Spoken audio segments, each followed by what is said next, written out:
kasus pembunuhan yang terjadi di Lebak Bulus, artinya TKP Lebak Bulus, kemudian sampai ke Sukabumi dan juga sampai ke Berjaya. Tentang adanya pembunuhan ini berawal daripada suatu perencanaan.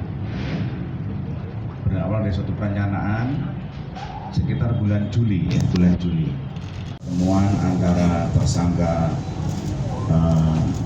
Aulia ini dia sering curhat sama pembantunya inisial T. Dia nggak kuat karena dia merasa ada hutang di sana. Dia ada hutang di salah satu bank salah ini 22 buah bank di Jakarta.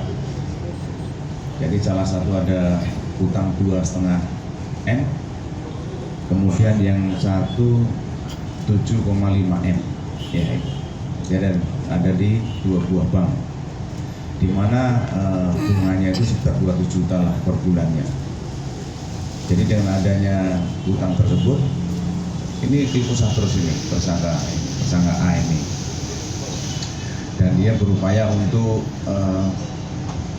gimana caranya biar suaminya itu merelakan untuk rumahnya dijual Tidak pernah kunjung merelakan rumah itu dijual. Akhirnya sampai ini tersangka A ini mencari dukun, untuk menyantet korban.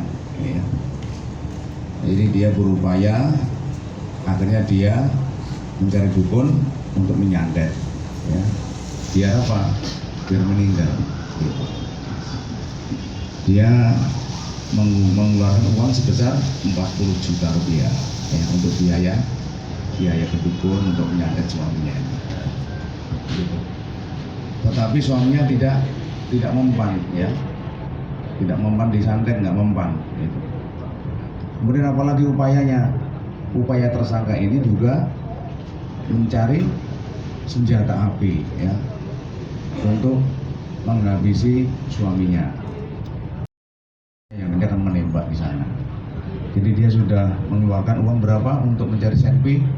25 juta. Kemudian 25 juta, karena kurang harganya senpi 50 juta. Makanya dia udah nambah 10 juta. Karena dia kekurangan anggaran, akhirnya ya sudahlah, kalau memang harganya mahal, kita tidak jadi untuk menembak. Akhirnya apa, terpikirkan kembali untuk menghabisi dengan membakar itu, menghabisinya. Dan membakar itu pun juga sudah direncanakan sejak awal juga. Jadi nanti akan secara teknis kan jelas oleh Reskrimum nanti mulai dari apa saja. Dan kemudian juga dia tidak sendiri dalam melakukan kegiatan ini.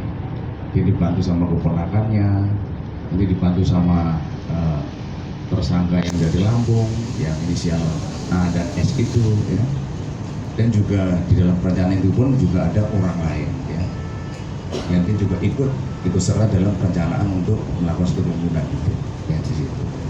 Kemudian juga tersangka itu dalam kegiatan untuk menghabisi nyawa suaminya ini, apalagi yang dia lakukan, dia juga ada membeli obat tidur, obat tidur itu 30 butir, dan juga ada sarung tangan, sarung tangan karet, dan juga ada alkohol, bensin eceran, ada beli bensin eceran juga.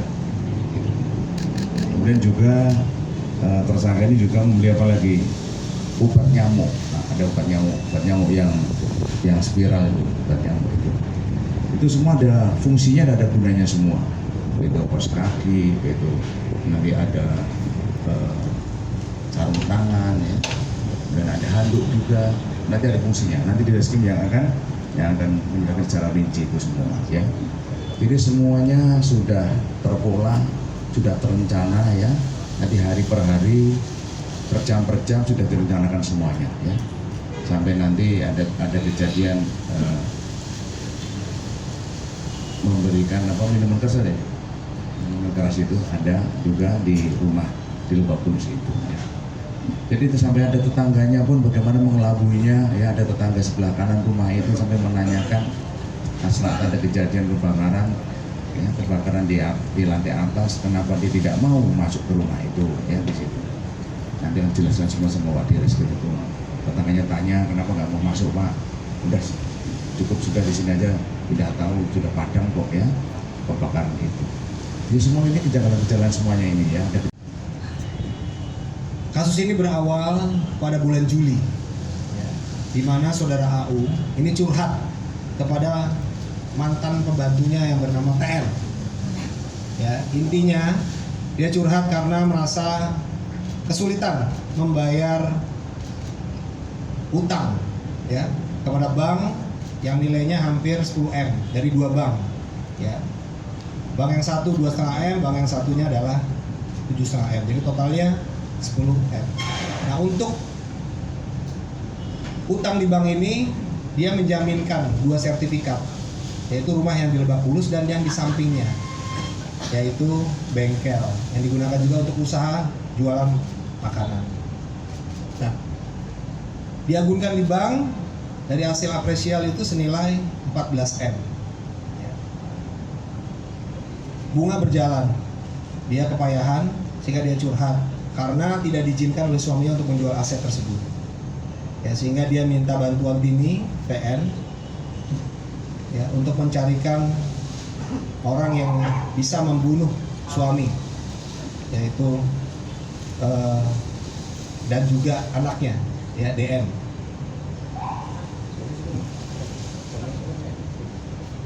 Suaminya saudara ED dan anaknya saudara DN. Nah, kemudian TN mengenalkan suaminya, ya, bernama RD. Kemudian RD diminta untuk menyantet dari sampai kepada di Humas, ya, diberikan uang 40 juta, tapi tidak berhasil. Sehingga opsi kedua yaitu melakukan pembunuhan dengan menembak. Ya. Dia mencari eksekutor dan juga menyiapkan senjata, dikasih uang 25 juta. Ya. Kemudian RD berangkat ke Jogja untuk mencari eksekutor dan mencari senjata, tapi di parkiran Mall Kalibata, ya, di parkiran apartemen Kalibata. Kemudian tanggal 23 paginya, ya, mereka mulai membeli peralatan, ya, saudara AU, CV, AG, dan SG, ya, baik itu membeli alkohol, ya, kemudian membeli obat nyamuk, membeli korek, membeli sumbu, ya, itu dibeli pada tanggal 22. Kemudian tanggal 23-nya berarti hari Jumat, ya, hari Jumat, ya, setelah mereka merencanakan membeli peralatan, mereka baru datang ke TKP, yaitu di rumah Lebak Bulus, Kapling 129B, Jakarta Selatan. Saudara masuk melalui garasi, naik ke lantai 2. Ya, dia standby di sana, di kamarnya si CV. Jadi di atas itu ada kamarnya CV, ada kamarnya korban, saudara DN. Kalau kamarnya korban ED itu di bawah, dengan putrinya di bawah juga. Ya. Kemudian malam hari jam 20.30 mulailah AU beraksi. Ya. Aksinya adalah yang pertama, dia sudah mencampur dulu jus yang dia beli, ya, yaitu jus tomat dicampur dengan obat tidur Van Drek sebanyak 30 butir yang sudah dibeli juga, digerus di plastik sehingga menjadi bubuk, dicampur dalam 3 gelas, ya, seperti muk, ya. Yang satu untuk korban ED, satu untuk korban DN, satu lagi untuk dicampur pada saat minum minuman keras, ya, jadi 3. Yang untuk ED, korban ED, ya, dicampur dengan minuman jus tomat, ya, kemudian diberikan pada suaminya, ya, saudara ED. Memang saudara ED ini setiap hari minum jus, ya, jadi jusnya itu jus yang sudah jadi itu, ya. dengan tutupannya itu, kemudian dengan sedotan. Diberikan suaminya, kemudian saudari AU juga minum juga, tapi tidak ada campuran tentunya. Ya. Yang suaminya sudah ada campuran obat tidur Tandrek 30 butir.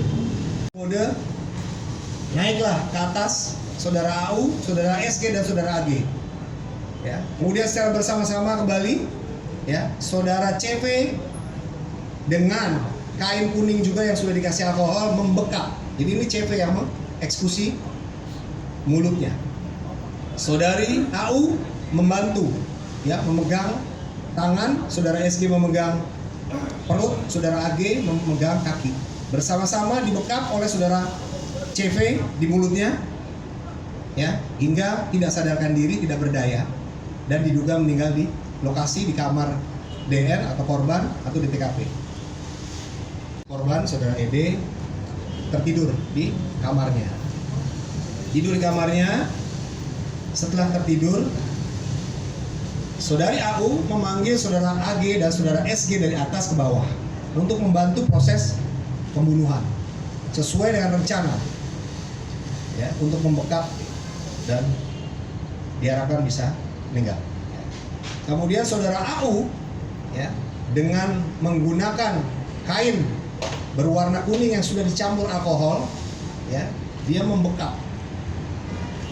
SG memegang perut, AG memegang kaki. Mereka bersama-sama melakukan eksekusi, dibekap dengan dua tangan oleh saudara AU ke mulutnya. Ya. Kemudian korban saudara ED sempat memberontak, tangannya sempat mencakar. Saudara AU mengenai lengannya yang sebelah kanan.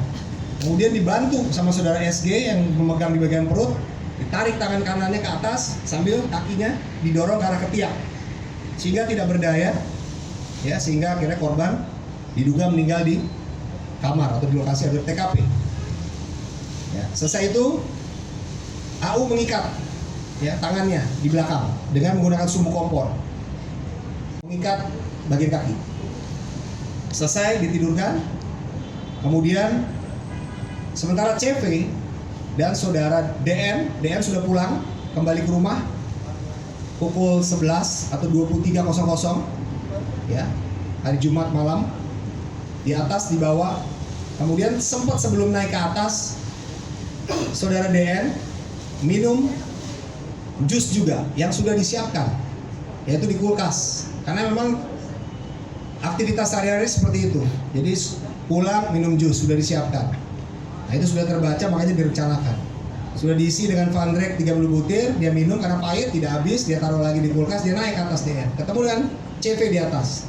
Nah, CV di atas sudah mempersiapkan minuman keras, whisky, dengan muk, minuman yang sudah diisi juga dengan Tandrek 30 butir. Jadi langsung dicampur sama si CV. Dicampur, langsung minum. Ya, minum sambil musik nyala, ya, joget-joget di atas. Jam 4.30 baru saudara DN, dia, ya, mungkin sudah mabuk juga, dicampur obat dengan obat tidur sehingga tertidur lah, ya, di atas kasur. Kasurnya kan di bawah, ya, bukan di atas. Tertidur di situ, jadi sudah tidak berdaya, ya. Masuk melalui garasi, naik ke lantai 2, ya. Dia standby di sana di kamarnya si CV. Jadi di atas itu ada kamarnya CV, ada kamarnya korban saudara DN. Kalau kamarnya korban ED itu di bawah dengan putrinya di bawah juga, ya. Kemudian malam hari jam 20.30 mulailah AU beraksi, ya. Aksinya adalah yang pertama, dia sudah mencampur dulu jus yang dia beli, ya, yaitu jus tomat, dicampur dengan obat tidur Tandrek sebanyak 30 butir yang sudah dibeli juga, digerus di plastik sehingga menjadi bubuk, dicampur dalam 3 gelas, ya, seperti muk, ya. Yang satu untuk korban ED, satu untuk korban DN, satu lagi untuk dicampur pada saat minum minuman keras, ya, jadi 3. Yang untuk ED, korban ED, ya, dicampur dengan minuman jus tomat. Ya, kemudian diberikan pada suaminya, ya saudara Edi. Memang saudara Edi ini setiap hari minum jus, ya. Jadi jusnya itu jus yang sudah jadi itu, ya. Dengan tutupannya itu, kemudian dengan sedotan. Diberikan suaminya, kemudian saudari AU juga minum juga, tapi tidak ada campuran tentunya. Ya. Yang suaminya sudah ada campuran obat tidur Tandek 30 butir.